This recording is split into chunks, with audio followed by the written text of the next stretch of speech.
اور عشاء جب داخل ہونے والی تھی تو مغرب پڑھی اور عشاء کے داخل ہوتے ہی کیا پڑھ لی؟ عشاء پڑھ لی ہے. اس طرح سے جمع بین الصلاتین ہوا ہے. پھر بھی امام شافعی کا مذہب ہے وہ 2 نمازیں اکٹھی پڑھتے ہیں, لیکن آپ تو امام شافعی کو تھوڑی مانتے ہو, آپ تو دلائل کو مانتے ہو.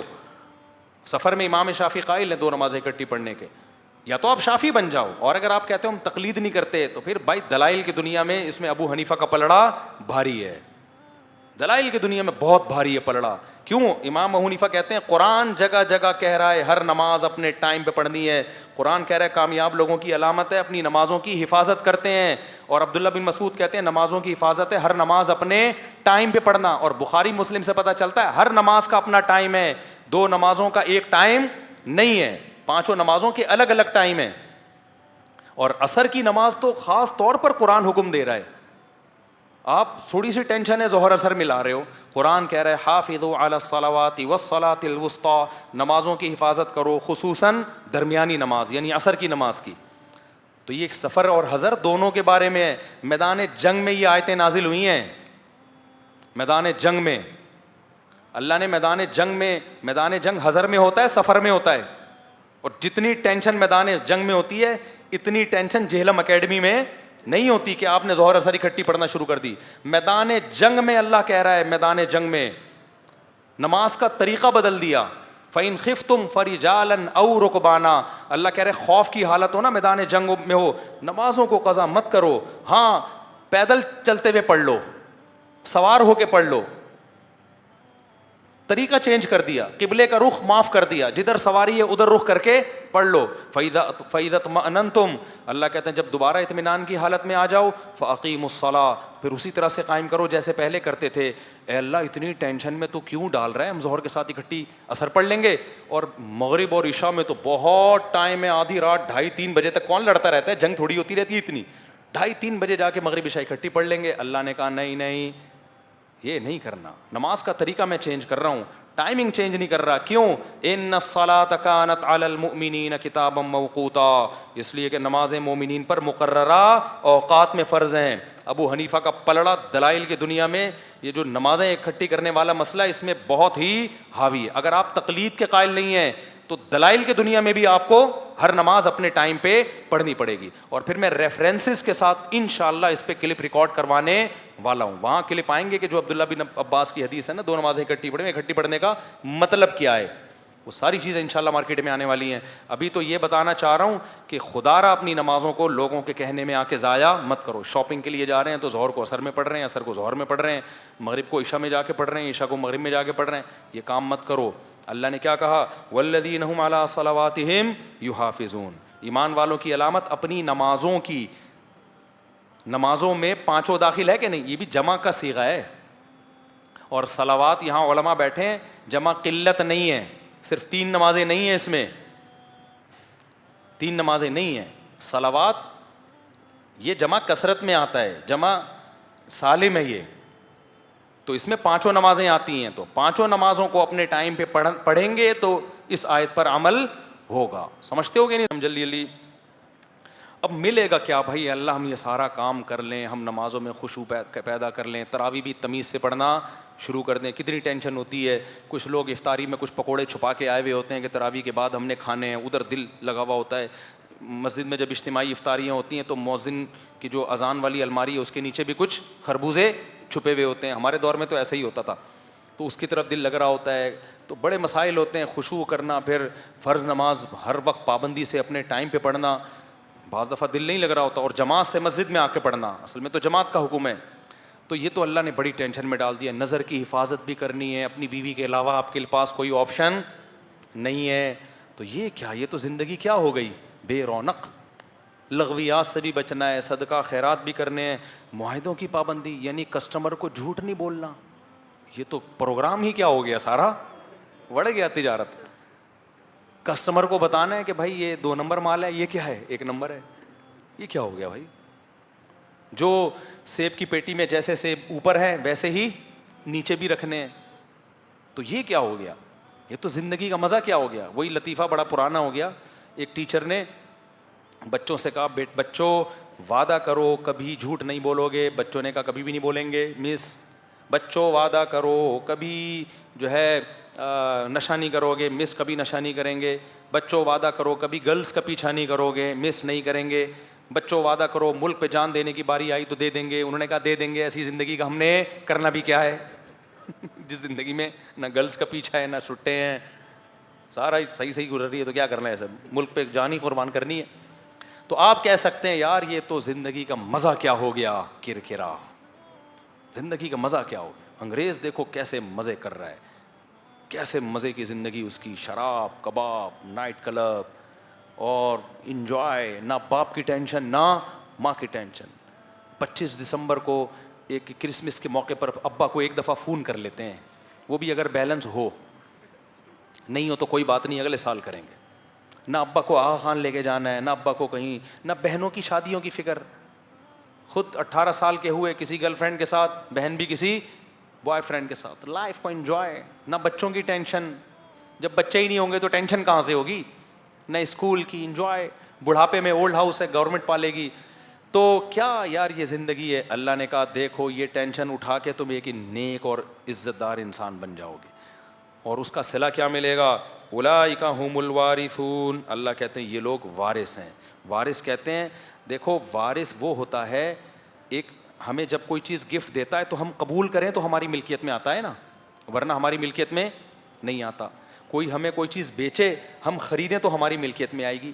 ہر چیز ہماری ملکیت میں ہمارے اختیار سے آتی ہے, لیکن وراثت ہمیں آٹومیٹیکلی ملتی ہے. ابا کا انتقال ہوا, آپ وراثت قبول کریں نہ کریں آپ مالک بن گئے. اللہ کہتے ہیں کہ یہ وہ لوگ ہیں اولئک ھم الوارثون جو جنت کے وارث ہیں, مرے اور جنت کے مالک بن گئے. یعنی جنت ان سے کہیں بھاگ نہیں سکتی ہے. الذین یرثون الفردوس, یہ وہ لوگ ہیں جو جنت الفردوس کے مالک ہیں. ہم فیہا خالدون, ہمیشہ ہمیشہ اس میں رہیں گے. علامہ مناوی رحمہ اللہ ایک بہت بڑے مفسر ہیں, لکھتے ہیں کہ جنت اگر مٹی کا گھروندہ ہوتی نا, ایک چھوٹا سا گاؤں ہوتی پسماندہ, صرف اتنی نعمت مل جاتی ہمیشہ کی زندگی, تو بھی اس دنیا کے سونے کے محلات سے افضل تھی. بتاؤ ڈیفینس کے کسی 1000 گز والے کو کوئی کہہ دے کہ ہم تجھے تھرپارکر میں ایک جھونپڑا دے رہے ہیں, ایک گائے ہوگی, ایک گدھا ہوگا, ایک بھینس ہوگی وہاں پہ, لیکن تیری زندگی 20,000 سال کی ہوگی, وہ فوراً اس کو ترجیح دے گا کہ نہیں دے گا؟ کہے گا یار یہ 5-10 سال رہ گئے یہاں تو وہ بھی یقین نہیں ہے. تو ہمیشہ کی زندگی ہونا ہی ایک بہت بڑی نعمت ہے. اللہ کہتے ہیں یہ کہاں ملے گی, جنت الفردوس میں, جس میں نہریں ہوئیں, جس میں حوریں ہیں, جس میں اللہ کی ایسی وَلَكُمْ فِيهَا مَا تَشْتَهِي أَنفُسُكُمْ, جس چیز کا دل چاہے گا وہ چیز تمہیں ملے گی. آگے اللہ فرماتے ہیں, اب ایک اشکال پیدا ہوتا ہے, یہاں ایتھیس اور ملحد آ جاتے ہیں, فوراً آ کے کہیں گے ابے بھائی یہ اللہ سیاسی وعدے کر رہا ہے, انسان تو مر کے مٹی ہو کے ختم ہو جاتا ہے, اس دنیا میں جو نظر آ رہا ہے وہی ہے گراؤنڈ ریئلٹی, اور ہوائی باتوں کے پیچھے اپنی زندگیوں کو قربان مت کرو, عیاشیوں پہ سمجھوتا مت کرو, مر کے تو مٹی ہو کے ختم ہو جاتے ہیں. کون ہے دوبارہ پیدا کرے گا؟ بھائی اگر پیدا کرنا تھا جسم تو سلامت رکھتا. تو آگے اللہ اپنے دلائل دیتے ہیں, وَلَقَدْ خَلَقْنَا الْإِنسَانَ مِنْ سُلَالَةٍ مِّن طِينٍ. اللہ کہتے ہیں یہ مت سمجھو مر کے مٹی ہو کے ختم ہو جاؤ گے تو دوبارہ پیدا نہیں ہوگے, پہلے بھی تو مٹی ہی تھے, تو اس نے پہلی دفعہ کیسے پیدا کر دیا؟ اس وقت کیوں نہیں کہا یہ مٹی ہے یہ پیدا نہیں ہو سکتی؟ اللہ نے پیدا کر دیا تو کہہ رہے ہیں ہو سکتی ہے, دوبارہ نہیں ہو سکتی. اللہ کہتے ہیں میں نے کیسے بنایا تمہیں, پہلے مٹی سے بنایا, ثم جعلناہ نطفہ, پھر اس مٹی کو مختلف مراحل سے گزار کے منی کا قطرہ بنا دیا, اسپم میں تبدیل کر دیا. اس مٹی کو دیکھو, اس سے پیدا ہونے والی خوراک کو دیکھو, اور پھر اسپم کو دیکھو, تینوں میں کوئی مناسبت نظر آتی ہے؟ نہیں کوئی مناسبت. اللہ کہتے ہیں میں کر دیتا ہوں. ثم خلقنا النطفة علقة, پھر اس منی کے قطرے کو جمے ہوئے خون میں تبدیل کر دیتا ہوں ماں کے پیٹ میں. ثم فخلقنا العلقة مضغة, پھر اس خون سے میں گوشت کی بوٹی بناتا ہوں. ثم فخلقنا المضغة عظاما, اسی گوشت سے پھر ہڈیاں بنا دیتا ہوں میں, پورا اسٹرکچر بنتا ہے, ڈینٹنگ پینٹنگ کا کام ہو رہا ہے اندر.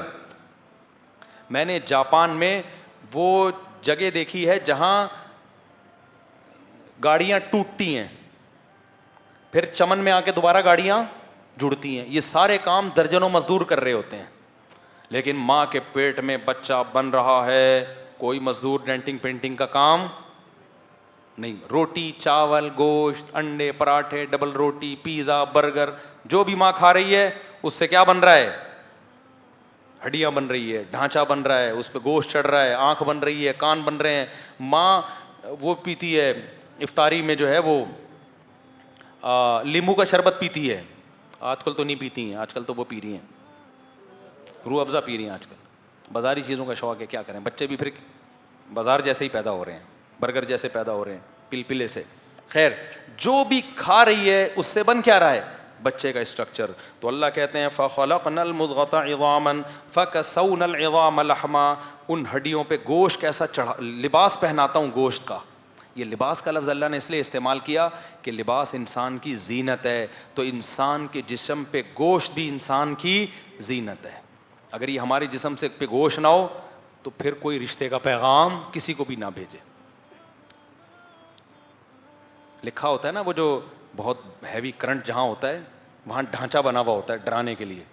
بتایا جاتا ہے کہ اگر آپ نے اس سے گلے لگے یا چپکنے کی کوشش کی تو چند سیکنڈوں میں یہ آپ کو ایسا بنا دے گا. تو آپ چاہتے ہو کہ آپ ایسے نظر آؤ دیکھنے میں؟ ہم کہتے ہیں نہیں بھائی, تو اس لیے ہم کیا رہتے ہیں؟ دور رہتے ہیں.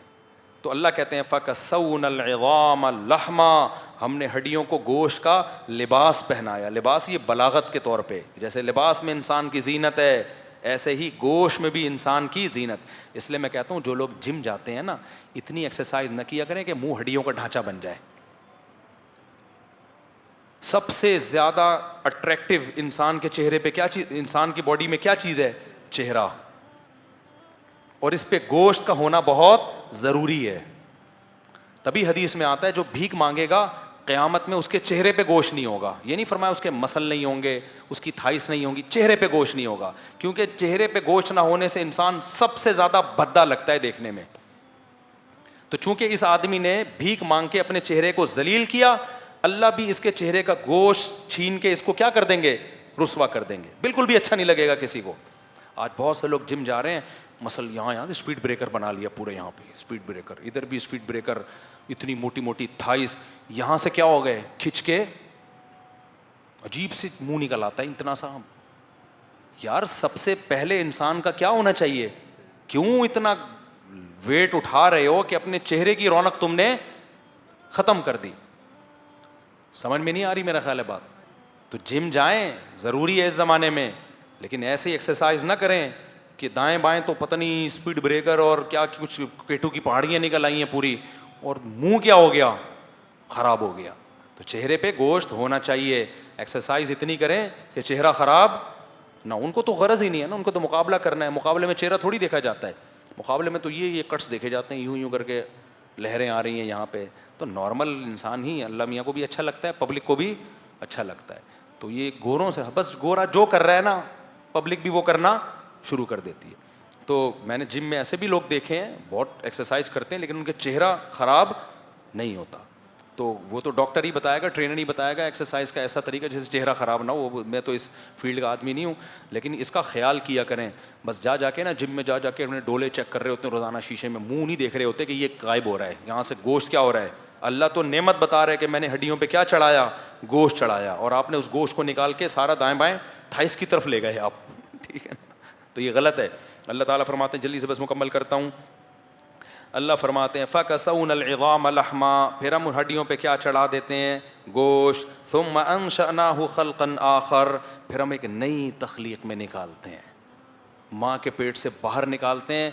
بچہ چیخ مار کے روتا ہے, کیسا اٹریکٹیو اس کا چہرہ ہوتا ہے, کیسی شرارتیں کر رہا ہے. یہ بالکل ایک الگ دنیا میں لے آئے, مٹی سے شروع کیا اور انسان پہ لا کے ختم کیا اس کو. تو اللہ کہتے ہیں جو سب یہ کچھ کر سکتا ہے, جو یہ سب کچھ کر سکتا ہے, وہ دوبارہ زندہ کر کے حساب و کتاب کے کٹہرے میں کیوں نہیں لا سکتا؟ تبھی اللہ کہتا ہے فَتَبَارَكَ اللَّهُ أَحْسَنُ الْخَالِقِينَ, تم کیا میری تعریف کرو گے, میں خود اپنی تعریف کرتا ہوں. وہ بہت برکت والی ہے وہ ذات جو پیدا کرنے والوں میں سب سے بہترین ہے.